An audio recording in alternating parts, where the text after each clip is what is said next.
Fabrice, bonjour, vous êtes de l'Académie de Nancy-Metz et on va parler avec vous d'éducation musicale dans un contexte de dotation de tablettes récemment. C'est bien ça. Sur l'Académie. Alors déjà, quel a été le processus un peu de distribution de ces tablettes au niveau de l'Académie? Alors donc dans le cadre du plan numérique 2016, le conseil départemental a décidé de doter tous les collèges de Meurthe-et-Moselle de chariots mobiles, donc de chariots avec 30 tablettes. Minimum 2 chariots par établissement et jusqu'à 3-4 selon la taille et l'importance de l'établissement.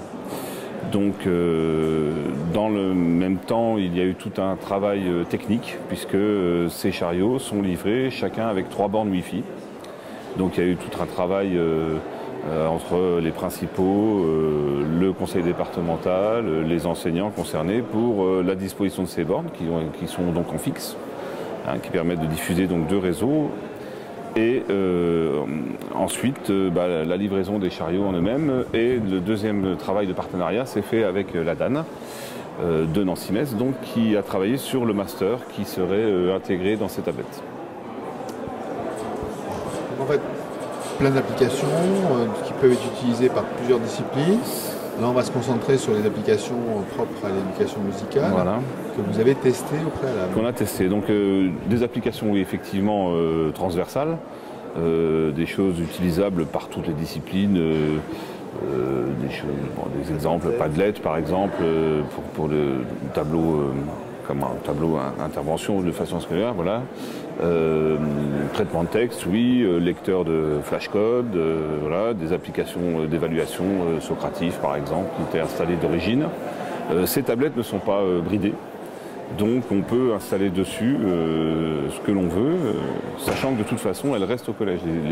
Les élèves ne repartent pas avec les tablettes, donc elles sont dans le chariot. Donc on a installé, nous, principalement pour l'éducation musicale, alors on est en pleine phase de test puisqu'on les a depuis 3 semaines, un mois. Une petite application, par exemple Music Maker Jam, qui permet de faire de la création sonore, donc des samples existants, et chaque élève peut intégrer les samples à son envie, quoi, de façon à ce qu'on arrive à sortir quelque chose qui soit écoutable, et sur laquelle il peut même par exemple rajouter de la voix, sa voix.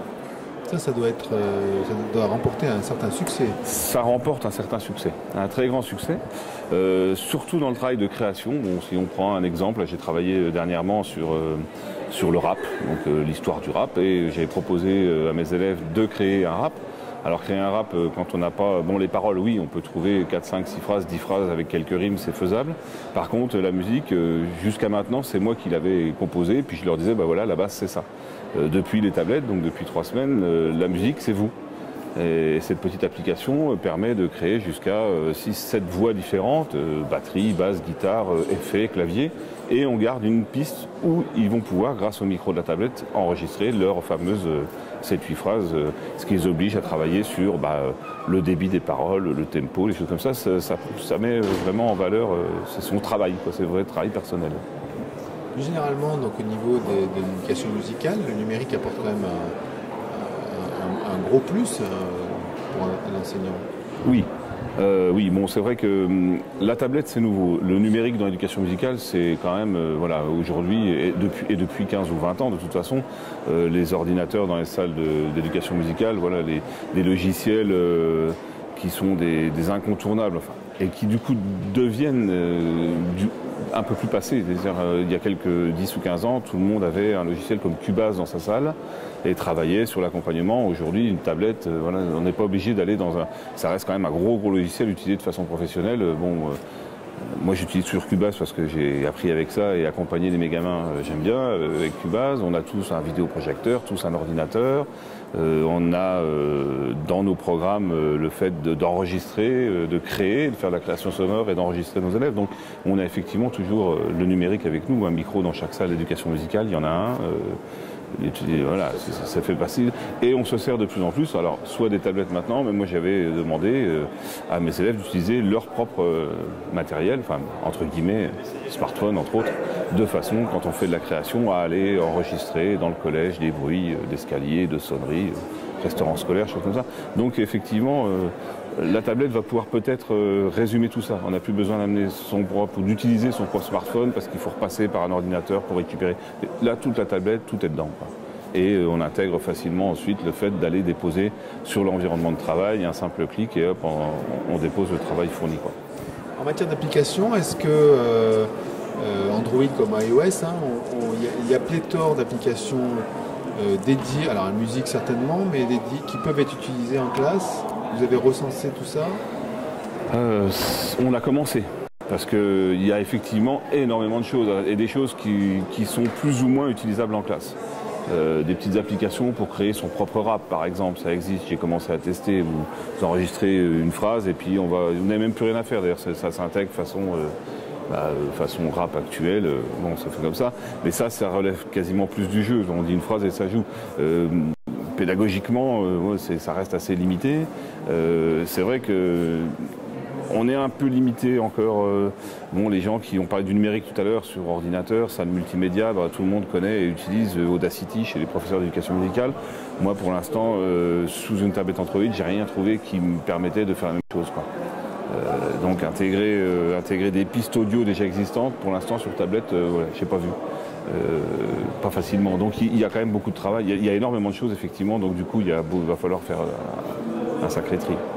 Alors, on sait aussi que les enseignants qui touchent au numérique en général ont une très grosse capacité d'innovation et de créativité. Est-ce que ça va vous donner des idées d'application? Quelque part, en voyant que une tablette c'est tellement simple, pour avoir des choses supplémentaires, des idées. Alors, supplémentaires dans la façon de faire, je dirais. Si je prends un exemple pédagogique, on travaille en éducation musicale sur une forme comme le thème et variation, donc un thème qui va ensuite être varié plusieurs fois selon sa hauteur, son volume, des choses comme ça. Faire ça, alors sans le numérique c'est possible, on peut le faire avec sa voix, on peut le faire, mais alors avec une tablette ça devient finalement un jeu d'enfant, quoi. Une application peut vous changer en quelques clics, vous créer une partie en plus, vous faire une variation, un refrain, un couplet. Ça permet effectivement, c'est un gain de temps.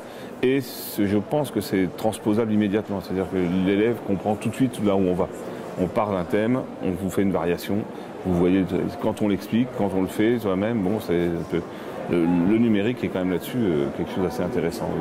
Est-ce que la communauté des enseignants en éducation musicale est active sur le numérique? Est-ce que ça bouge beaucoup? Il y a des velléités, modifier les habitudes avec ce numérique? Je pense que c'est comme partout. Il y a des gens qui effectivement vont prendre ça en main et vont tout de suite s'intégrer dedans. On a commencé les journées de formation justement des collègues puisque les tablettes viennent d'arriver et il y en a encore, je crois, 40 ou 45 établissements à doter. Donc le retour est bon, c'est-à-dire que les collègues se disent qu'effectivement une tablette peut leur permettre d'ouvrir d'autres horizons, de travailler comme ça. C'est-à-dire on est sorti déjà de 4-5 journées de formation où ce qu'on propose, c'est petites applications faciles, des applications Edpuzzle qui permettent de marquer une vidéo et de poser une question, des applications comme Quizlet, des petits questionnaires, ça a l'air de prendre effectivement. La mayonnaise est en train de prendre.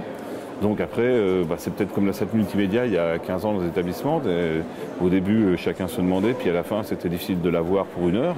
Les tablettes, ça va peut-être partir comme ça, effectivement. Il faudra trouver le bon créneau pour avoir ces tablettes avec la bonne classe. Je ne sais pas, je l'espère en tous les cas. Merci. Mais de rien. Merci à vous.